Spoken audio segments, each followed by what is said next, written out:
धन्यवाद नीरज जी। हमारे सम्मानित विनीत पुनिया जी, एनएसयूआई के राष्ट्रीय अध्यक्ष नीरज कुंदन जी और पत्रकार साथियों, आज हम आपको सुबह सुबह एक बहुत ही सीरियस कंसर्न के साथ बुलाए हैं, क्योंकि अक्सर ये होता है कि विश्वविद्यालय के चुनाव विश्वविद्यालय तक ही सीमित रहते हैं। छोटी मोटी जो है छात्र संगठनों के बीच आपसी झड़प, बहसबाजी, वाद विवाद, ऐसी चीज़ें होती रहती हैं। लेकिन पिछले कुछ दिनों में जो सीन दिल्ली विश्वविद्यालय में देखने को मिला है वो बहुत ही गंभीर है। और जैसा कि हमारे राष्ट्रीय अध्यक्ष ने कहा कि दिल्ली विश्वविद्यालय देश का एक ऐसा प्रतिष्ठित विश्वविद्यालय है जहाँ पर सिर्फ देश के ही नहीं, दूसरे देश के भी विद्यार्थी पढ़ने के लिए आते हैं। और आज बार बार जो है बीजेपी कहती है कि ये डिजिटल इंडिया है, तो इस तकनीकी क्रांति के दौर में कहीं की बात कहीं तक पहुंचती है। और जिस तरह से सोशल मीडिया पर वायलेंस के वीडियो वायरल हो रहे हैं, स्वाभाविक है कि जो बच्चे फर्स्ट ईयर में यहाँ पढ़ने के लिए आए हैं या जो थर्ड ईयर से में हैं यहाँ पढ़ रहे हैं, उन सब के परिवारों को चिंता होगी। तो इस संबंध में हम आपसे कुछ बातें रखना चाहते हैं। सबसे अव्वल तो ये आप लोगों ने सुना होगा, भगत सिंह ने कहा है कि बम और पिस्तौल कभी इनकलाब नहीं लाते, मतलब बम और पिस्तौल से बदलाव रोका भी नहीं जा सकता है। ये जो दिल्ली विश्वविद्यालय का चुनाव हो रहा है, इसकी सबसे बड़ी खास बात यह है कि ऐसा शायद पहली बार हो रहा है कि थर्ड ईयर के स्टूडेंट भी फर्स्ट टाइम वोटर हैं और फर्स्ट ईयर के स्टूडेंट तो फर्स्ट टाइम वोटर हैं ही। ऐसे सिचुएशन में जिस तरीके से शासन प्रशासन के द्वारा एक खास संगठन को, एक खास तरह की विचारधारा को पोषित करने वाले लोगों को जो एक पावर का मिसयूज करके प्रोटेक्शन दे रही है, तो कहीं ना कहीं जिनके अंदर हिंसा की प्रवृत्ति है, गुंडागर्दी की प्रवृत्ति है, उनको बल मिल रहा है। और वो लगातार जो एक गौरवशाली चीज़ है भारत में, 750 से ज़्यादा पब्लिक यूनिवर्सिटी है, गिने चुने विश्वविद्यालय में चुनाव होते हैं, उसमें से दिल्ली विश्वविद्यालय एक है। और ये छात्रों के लिए, विद्यार्थियों के लिए एक अहम वक्त है जब आप अपनी लोकतांत्रिक अधिकारों को समझते हैं, सीखते हैं, उसका इस्तेमाल करते हैं और एक जिम्मेदार नागरिक बनने की प्रक्रिया में यह महत्वपूर्ण भूमिका निभाता है। ऐसे में इस पूरी की पूरी प्रक्रिया को डिस्टर्ब क्यों किया जा रहा है, यह हमको समझना चाहिए। मैं आपकी सूचना के लिए कुछ चीज़ें यहाँ बता देना चाहता हूँ। जैसा कि अध्यक्ष जी ने बताया कि 3 साल के बाद चुनाव हो रहे हैं और आपने देखा कि कोरोना में सब ने अपनों को खोया। कोरोना जो है एक गंभीर चुनौती थी, लेकिन कोरोना जो है कब महामारी है और कब बहाना है, ये सरकार अपने तरीके से तय करती है। तमाम तरह के जो है चुनाव हुए देश में, लेकिन विश्वविद्यालयों के चुनाव को रोक दिया गया। खैर, अब जब चुनाव हो रहे हैं, ये एक स्वागत योग्य कदम था और इसका हमने एनएसयूआई की तरफ से स्वागत भी किया। लेकिन जब से यह प्रक्रिया शुरू हुई है, इनकी कुछ चीज़ों पर अगर आप गौर करेंगे, सबसे पहले तो नॉमिनेशन और इलेक्शन का एक नोटिफिकेशन विश्वविद्यालय प्रशासन के द्वारा जारी किया गया, जिसमें कहा गया कि 12 तारीख को नॉमिनेशन होगा। और आप सब लोगों ने देखा होगा कि फिर एक और नोटिस आई और नॉमिनेशन का डेट जो है वो 12 से 14 कर दिया गया।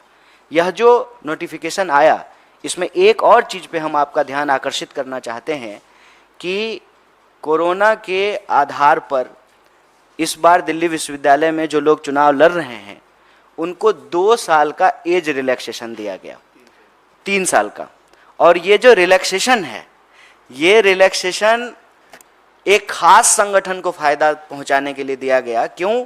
क्योंकि विश्वविद्यालय के जो और स्टेक होल्डर्स हैं, चाहे वो कर्मचारी हों, चाहे वो टीचर हों, चाहे स्टूडेंट्स हों, उनके बीच में इस बात को लेकर के कोई जानकारी नहीं थी। मतलब बहुत ही आर्बिट्रेरी तरीके से जो है यह नोटिस लाया गया। खैर, अगर विद्यार्थियों को कोई भी लाभ मिल रहा है तो हम उसका स्वागत करते हैं।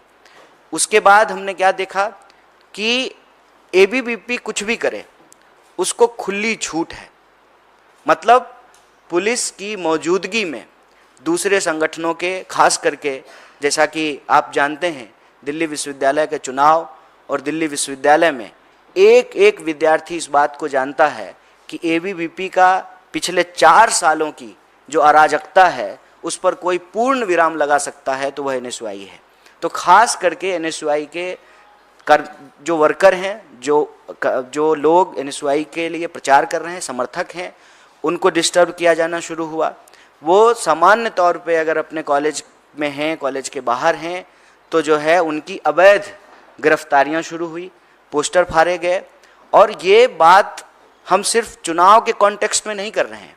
पिछले कुछ दिनों में अगर आप देखेंगे तो लगातार दिल्ली विश्वविद्यालय में एबीवीपी के समर्थक या एबीवीपी के लोग खुलेआम हिंसा करते हुए, गुंडागर्दी करते हुए पाए जाएंगे। आप सब लोगों ने भी देखा होगा कि किस तरीके से वो कॉलेज का गेट तोड़ रहे हैं, किस तरीके से जो है गर्ल्स हॉस्टल में ज़बरदस्ती गेट के ऊपर चढ़ करके घुस रहे हैं, किस तरीके से जो गर्ल्स कॉलेज का फेस्ट है उसमें घुस करके डिस्टरबेंस कर रहे हैं, किस तरीके से आम विद्यार्थियों को परेशान किया जा रहा है, डराया जा रहा है, धमकाया जा रहा है।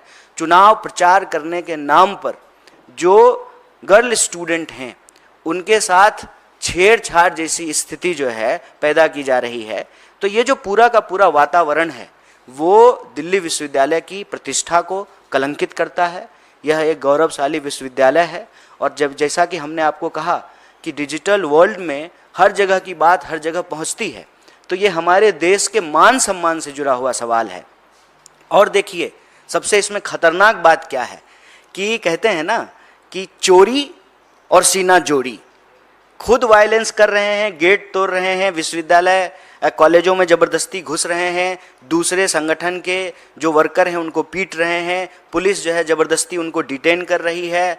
और वही लोग जो है मीडिया को यह भ्रमित करने का प्रयास करते हैं कि एनएसयूआई के लोगों ने वायलेंस किया। तो मैं आप सबके माध्यम से कहना चाहता हूँ, मैं एनएसयूआई का राष्ट्रीय प्रभारी हूँ। भारतीय राष्ट्रीय कांग्रेस ने यह जिम्मेवारी हमको दी है। आप एक भी व्यक्ति को लेकर के आइए जो एनएसयूआई का वर्कर हो, जिसने कोई भी हिंसा की हो, कोई गड़बड़ी की हो, हम कार्रवाई करेंगे। यह पूरी तरह से झूठ है। और जैसा कि हमने आपको कहा कि हम विश्वविद्यालय के मामले को विश्वविद्यालय तक ही रखना चाहते थे। अनावश्यक तौर पे जो बच्चे यहाँ पढ़ने के लिए आए हैं, उनके माँ बाप जो गाँव में हैं और दूसरे शहरों में हैं, हम उनके मन में भय का वातावरण नहीं पैदा करना चाहते थे। लेकिन यह जो हमारी भलमनसाहत है, इंसानियत है, इसको यह हमारी कमजोरी समझते हैं। तो हम उनको कहते हैं कि हम कमज़ोर नहीं हैं, आपसे डरते नहीं हैं। हमारे नेता ने कहा है डरो मत, कल भी पार्लियामेंट में कहा है, तो हम डरने वाले नहीं हैं।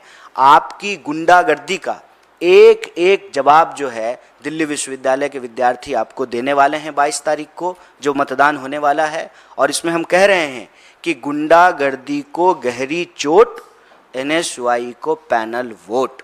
पूरा जो हमारा पैनल है 4165, पूरे पैनल को हर कॉलेज में, हर वर्ग, हर क्षेत्र, हर समुदाय, हर लिंग के लोग जो है वो समर्थन कर रहे हैं। और यही वजह है कि सब कुछ होने के बावजूद, धन दौलत, गोला बारूद, सरकार, शासन, प्रशासन, सब कुछ होने के बाद और दुनिया का सबसे बड़ा संगठन होने का दावा करने के बाद भी जो है उनको हार से डर लग रहा है। लेकिन हम उनको कहना चाहते हैं चाहे कुछ भी हो जाए, हम दिल्ली विश्वविद्यालय के भीतर जो शिक्षा का माहौल है उस माहौल को हम बिगड़ने नहीं देंगे। शांति, सत्य, भाईचारा और लोगों के लिए शिक्षा का बुनियादी अधिकार, इसको हम सुरक्षित करेंगे। शिक्षा जो है वो हमारे लिए हमारा संवैधानिक बुनियादी अधिकार है। इसीलिए हम कहते हैं कि सबकी सस्ती अच्छी पढ़ाई हमारा बुनियादी अधिकार है। इसको हम किसी भी सूरत में जो है रोकने नहीं देंगे। और यह जो पूरा का पूरा वातावरण विश्वविद्यालय के अंदर बनाया गया है, इस वातावरण के खिलाफ भी जिस तरीके से हम देश के भी अन्य मुद्दों पर बढ़ चढ़ करके बोलते हैं, कैंपस के भीतर जो यह परिस्थिति एबीवीपी ने पैदा की है उसके खिलाफ भी हम बोलेंगे। और आपकी जानकारी के लिए बता दूं कि कल भी एक मेट्रो स्टेशन के बाहर जो हमारे पूर्वोत्तर के छात्र हैं उनके ऊपर नस्लीय टिप्पणी करके उनको जो है उनके ऊपर हमला किया गया। जानलेवा हमला किया गया। और आप अगर इस बात की तफ्सीस करना चाहते हैं तो आप विश्वविद्यालय जाकर के घूम करके देख लीजिए। आप जो है थाने में तो आपको कोई रिपोर्ट मिलेगी नहीं, क्योंकि जब पुलिस की मौजूदगी में ही, उनकी जो है उपस्थिति में यह कार्रवाई हो रही है, तो आपको ऐसा नहीं मिलेगा। और ये अलग अलग तरीके से, खास करके जो पूर्वांचल के विद्यार्थी हैं, जो पूर्वोत्तर के विद्यार्थी हैं, जो दक्षिण भारत के विद्यार्थी हैं, खास करके जो है उन विद्यार्थियों को ये डरा रहे हैं। और मैं तो कहता हूँ कि इनका इतिहास यही है। इसीलिए एबीवीपी जो लिखती है ना, ज्ञानशील एकता, दरअसल ये है अज्ञान अश्लील अराजकता। और यह बात जो है मैं आपको उदाहरण के साथ दे सकता हूँ। और साल भर 2 साल की बात तो छोड़ दीजिए, पिछले 1 महीने में जो है जितनी गुंडागर्दी और वायलेंस की घटनाएं एबीवीपी के लोगों ने की है, यह बहुत ही शर्मनाक है। और इसकी जिम्मेवारी जो है सरकार में बैठे हुए लोगों को लेना पड़ेगा, प्रशासन में बैठे हुए लोगों को लेना पड़ेगा। और वह जो कह रहे हैं कि एनएसयूआई के लोगों ने किया है, तो एक प्रश्न आप सबको भी पूछना चाहिए। मैं मीडिया के साथियों से आग्रह करता हूं कि गृह मंत्री उनका, दिल्ली पुलिस उनके अंदर में, दिल्ली विश्वविद्यालय का प्रशासन उनके अंडर में, यहाँ पर जो है एलजी उनके हैं, देश में सरकार उनकी है, पूरा का पूरा जो है उनकी हेजमनी है। उस वक्त जो है वो अपने वायलेंस को जस्टिफाई करने के लिए अनर्गल और झूठे आरोप लगा रहे हैं। हम आप सबके माध्यम से दिल्ली विश्वविद्यालय के विद्यार्थियों को और देश को भी, क्योंकि दिल्ली विश्वविद्यालय का सवाल अब सिर्फ विश्वविद्यालय का सवाल नहीं है, ये देश और समाज का भी सवाल है। हम आप सबसे यह आग्रह करते हैं और आपको आश्वस्त करते हैं कि आप धैर्य रखें। कोई भी परिस्थिति हो जाए, जो हमारा विचार है, जो हमारा एजेंडा है, उससे हम 1 इंच पीछे नहीं हटेंगे। और एजेंडा हमारा ये है कि इस बार, पहली बार मैं आपको ये कहना चाहता हूँ कि दिल्ली विश्वविद्यालय में विमेंस एजेंडा लाया गया है। और उस एजेंडे की सबसे खास बात यह है कि महीने के 2 दिन, कम से कम 2 दिन जो मेंस्ट्रुअल लीव की बात की जा रही है, और इसको लेकर के दिल्ली विश्वविद्यालय की लड़कियों ने जिस तरीके से रिस्पॉन्ड किया है। खास बात यह है कि जब हमारे कैंपेनर कैंपेनिंग कर रहे हैं तो महिला शिक्षिका आकर के कहती हैं कि हमारे लिए तुम लोग क्यों नहीं कर रहे हो। तो जिस तरीके से समर्थन मिल रहा है हमारा स्टूडेंट सेंट्रिक एजेंडा को, जिस तरीके से कॉलेज के भीतर जो एनएसयूआई से जुड़े हुए लोग नहीं हैं, रेगुलर स्टूडेंट हैं, पढ़ने वाले विद्यार्थी हैं, जो क्लास करते हैं, लाइब्रेरी जाते हैं, घर से आते हैं, वापस घर को जाते हैं, वो तमाम विद्यार्थियों का एक व्यापक सपोर्ट मिल रहा है। क्योंकि हमारा जो एजेंडा है उसमें हम राजनीति नहीं खेल रहे हैं। हमारे लिए ये नहीं है कि दिल्ली विश्वविद्यालय का चुनाव जीतें और तुरंत से जो है भाजपा में मंत्री बनने का जो है विकल्प खुला हुआ है। जो सरकार में होते हैं उनके प्रति यह आकर्षण स्वाभाविक है, लेकिन हम तो विपक्ष में बैठे हुए हैं और लगातार इस देश के मुद्दों पर बात कर रहे हैं। और आप हमारे पैनल को भी देखिए, हमारा पैनल साधारण किसान बैकग्राउंड के बच्चे हैं जो स्कॉलरशिप से पढ़ करके दिल्ली विश्वविद्यालय में पढ़ने के लिए आए हैं। और हमारा जो पॉजिटिव एजेंडा है, जो पॉजिटिव वाइब है, उससे व्यापक तरीके से विद्यार्थी भी जुड़ रहे हैं और विद्यार्थियों की सेवा करने वाले लोग भी जुड़ रहे हैं। और हमारा जो पैनल है उसमें एक लड़की के पिताजी जो है वो आर्मी में थे, माताजी उनकी जो है किसान हैं, तो वो समझते हैं कि सेवा का क्या मतलब होता है। इसीलिए हमने कहा कि चाहे देश में कोई भी इश्यूज हो, मणिपुर की अगर आप बात करें तब भी ये चुप रहे, महिला पहलवानों की बात करें तब भी ये चुप रहे, विश्वविद्यालय का बजट कट किया गया तब भी ये चुप रहे, हर साल जो डूसू का बजट था उसका क्या हुआ, दिल्ली विश्वविद्यालय ने उस बजट को क्या किया, उस पर भी ये चुप हैं। और जब चुनाव नज़दीक आ गया है, इनको लगता है कि हम हार जाएंगे और सरकार में जो बैठे हुए लोग हैं उनके सामने एबीवीपी के जो नेता हैं उनकी इज्जत जो है वो दांव पे लगी हुई है। तो जो उनका असली कैरेक्टर है ना, कहते हैं ना कि परीक्षा के वक्त लोगों का असली चरित्र बाहर निकल जाता है, तो ये जो ज्ञानशील एकता का दावा करने वाले हैं उनकी अज्ञानता, अश्लीलता और अराजकता सामने आ गई है। क्यों? क्योंकि उनके सामने एक डेमोक्रेटिक पैनल है, जो पैनल इस बात को सुनिश्चित करने की कोशिश कर रहा है कि चुनाव का परिणाम चाहे जो भी हो, हम विद्यार्थियों के लिए जैसे सतत लड़ते रहे हैं हम आगे भी लड़ते रहेंगे। और आप लोगों के नोटिस के लिए बताना चाहता हूँ, जब पहलवान आंदोलन हो रहा था ठीक उसके बगल में जो नॉर्थ ईस्ट के स्टूडेंट थे वो बगल में बैठे हुए थे और उनके ऊपर किसी का ध्यान नहीं जा रहा था। लेकिन विद्यार्थी लगातार इस देश में होने वाले किसी अन्याय को लेकर के जितनी उनकी क्षमता है वो आवाज़ को उठाते हैं। वो कहानी आप सब लोगों ने सुना है कि एक कोयल जो है अपने चोंच में पानी लेकर के आग बुझाने की कोशिश कर रही है, किसी का ध्यान आकर्षित नहीं हुआ। और उस किसान आंदोलन में जो हमारा पैनल के कैंडिडेट हैं वो बढ़ चढ़ कर हिस्सा लेते थे, पहलवान आंदोलन में बढ़ चढ़ कर के हिस्सा लेते थे, और उन्होंने ये देखा कि मणिपुर के लोगों के साथ किस तरह से अत्याचार होता है। फिर एनएसयूआई ने उसको सवाल बनाया, और ये दुखद भी है और आश्चर्यजनक भी कि जब तक वो एक विचलित करने वाला वीडियो नहीं आया तब तक देश और दुनिया का ध्यान मणिपुर पे आकर्षित नहीं हुआ। तो ये सब सवाल उठाने के चलते जानबूझ करके, खास करके जो पूर्वोत्तर का समर्थन, पूर्वांचल का समर्थन मिल रहा है, जो नॉर्थ ईस्ट के स्टूडेंट हैं, उत्तर पूर्व के विद्यार्थी जो उनका समर्थन मिल रहा है, साउथ के जो संगठन है, मैं आपकी जानकारी के लिए बता दूं, जो मैत्रेयी ऑर्गेनाइजेशन है केरला का, उसका जिस तरीके से समर्थन मिल रहा है, तो एबीपी कहीं ना कहीं घबराई हुई है। और जो हमारा पॉजिटिव एजेंडा है, मैं बार बार कह रहा हूँ, उसको डिरेल करने की कोशिश कर रही है। तो हम बार बार कहते हैं कि वो सब कुछ, तमाम कुछ लगा लें, पूरी ताकत लगा लें। एक तरफ शासन और प्रशासन है, सरकार है, और दूसरी तरफ विद्यार्थी हैं, और विद्यार्थियों का यह प्रथम धर्म है कि वो शिक्षा के बुनियादी अधिकार की रक्षा करें, और सरकार का भी यह कर्तव्य है कि वह शिक्षा देने का काम करे। अगर इसमें कोई बाधा उत्पन्न की जा रही है तो उसके खिलाफ हम मुखरता से लड़ रहे हैं, लड़ेंगे, क्योंकि हमारा यह मानना है कि अगर जेएनयू में 10 रुपये में लोग पढ़ सकते हैं तो उसी पढ़ाई के लिए दिल्ली विश्वविद्यालय में 70,000 रुपया क्यों लिया जा रहा है? शिक्षा जब हमारा बुनियादी अधिकार है तो वह बुनियादी अधिकार हमसे क्यों छीना जा रहा है? जब प्रगति की, विकास के बड़े बड़े प्रचार किए जा रहे हैं तो उस प्रचार में हम विद्यार्थियों का भविष्य कहाँ है? इस देश के नौजवानों का भविष्य कहाँ है? जब सबसे प्रतिष्ठित विश्वविद्यालय में, देश की राजधानी में, जहां पूरा का पूरा शासन प्रशासन बैठा हुआ है, उसके नाक के नीचे दिन दहाड़े विद्यार्थियों के साथ अगर हिंसा हो रही है तो यह बड़ा ही शर्मनाक है।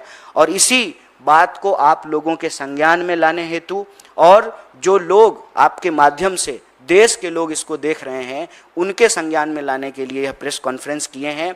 और हम विद्यार्थियों को भी और अभिभावकों को भी यह आश्वस्त करते हैं कि सब कुछ होने के बावजूद, पूरा का पूरा ताकत लगाने के बावजूद, जो हमने कहा कि भगत सिंह ने कहा है कि बम और पिस्तौल इनकलाब नहीं लाता, तो बम और पिस्तौल जो है वो बदलाव को रोक भी नहीं सकता है। दिल्ली विश्वविद्यालय एक नई करवट ले रहा है और शांतिपूर्ण तरीके से, सौहार्दपूर्ण तरीके से सबकी सुरक्षा को सुनिश्चित करते हुए, चाहे वो महिला हो या पुरुष हो, चाहे वो पूर्वांचल के स्टूडेंट हों या नॉर्थ ईस्ट के स्टूडेंट हों, साउथ के हों, भारत के किसी भी इलाके से आए हुए जो विद्यार्थी हैं, उनको कोई नुकसान नहीं पहुंचने देंगे। और एनएसयूआई का एक एक कार्यकर्ता आखिरी दम तक विश्वविद्यालय का माहौल ठीक बना करके रखेगा। और हम पूरी ईमानदारी से जिस तरीके से स्टूडेंट्स एजेंडा बनाए हैं, स्टूडेंट्स से फीडबैक लेकर के बनाए हैं, महिलाओं से फीडबैक लेकर के बनाए हैं, इस पॉजिटिव वाइब के साथ, इस पॉजिटिव एजेंडे के साथ हम चुनाव में जाएंगे। और हमको पूरा भरोसा है कि आगामी 22 तारीख को, यानी कल, जो हमारा पैनल है किसानों का, जवानों का और इस देश में संविधान के जो मूल्य हैं उसको रक्षा करने का, यह पैनल जरूर जीतेगा। इसीलिए हमने कहा है कि ये पैनल है जय जवान का, जय किसान का,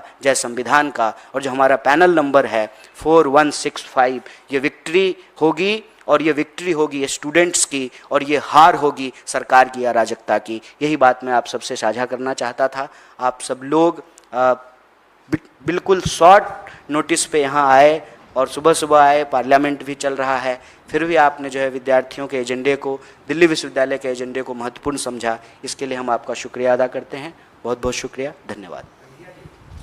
पूर्वांचल से आते हैं, विश्वविद्यालय में पूर्वांचल की जनसंख्या सबसे ज़्यादा है स्टूडेंटों की, क्योंकि मैं भी पढ़ा लिखा उसी जगह से हूँ। तो क्या पूर्वांचल के लिए एनएसयूआई, पूर्वांचल के जो स्टूडेंट एनएसयूआई को क्यों वोट दें? क्या उनकी देखरेख के लिए आप लोग कुछ करते हैं? देखिए, आपने बिल्कुल ज़रूरी सवाल पूछा है कि और ये सवाल मुझे विश्वविद्यालय के जो विद्यार्थी हैं उनके द्वारा भी कई बार जो है सुनने को मिला है। खास करके जब मैं पूर्वांचल के विद्यार्थियों की एक मीटिंग लेने के लिए गया था नॉर्थ ईस्ट के स्टूडेंट की मीटिंग लेने के लिए गया था, तो उन्होंने अपने कंसर्न और अपने सवाल हमारे सामने रखे हैं, वही जो है हम आपके बीच ला करके प्रस्तुत किए हैं। तो मैं आपको बता दूं कि बतौर प्रभारी जब हम NSY में हैं तो यह बात जो कही गई है या फैलाई गई है, मैं समझता हूं कि वो झूठ है कि NSY को पूर्वांचल के लोग जो है समर्थन नहीं कर रहे हैं। मैं आपकी जानकारी के लिए बता दूं कि जिन जिन पूर्वांचल के विद्यार्थियों का टिकट ABVP ने धनबल और बाहुबल के चलते काटा है, वो तमाम विद्यार्थी समूहों में आज हमारे साथ जुड़े हैं, हमारे साथ प्रचार कर रहे हैं। और यही वजह है कि ABVP बौखलाहट में उन विद्यार्थियों को डरा रही है, उनको हॉस्टलों से निकाल करके कहीं और, मुझे नहीं मालूम कि इसकी क्या सच्चाई है, ये आपको पुलिस प्रशासन से पूछना पड़ेगा, कि उनको डरा रही है, उनको विश्वविद्यालय के चुनावी प्रक्रिया से दूर करने की कोशिश कर रही है। तो हमारा मानना है कि पूर्वांचल के विद्यार्थियों में एक संदेशा है, और वो संदेशा ये है कि NSY सिर्फ चुनाव में ही नहीं, चुनाव के बाद भी हमारी सुरक्षा के लिए, हमारे विश्वविद्यालय की बेहतरी के लिए और हमारे अधिकार के लिए पूरी मुस्तैदी से खड़ा रहेगी। और यह जो हमारा प्रॉमिसिंग कमिटमेंट है, इस कमिटमेंट के चलते ही भारी समर्थन पूर्वांचल के विद्यार्थियों को हमको मिल रहा है, और पूरा भरोसा है कि कल भारी संख्या में पूर्वांचल के विद्यार्थी जो है हमको अपना समर्थन देंगे। जिस तरीके का पैनल लेफ्ट ने दिया है, चाहे SFI हो, ऐसा प्रतीत होता है कि ABVP से तो नहीं, लेकिन आपसे कोई मुकाबला, आपको लगता है उनके पैनल से आपको नुकसान होगा, और कैसे काउंटर करेंगे?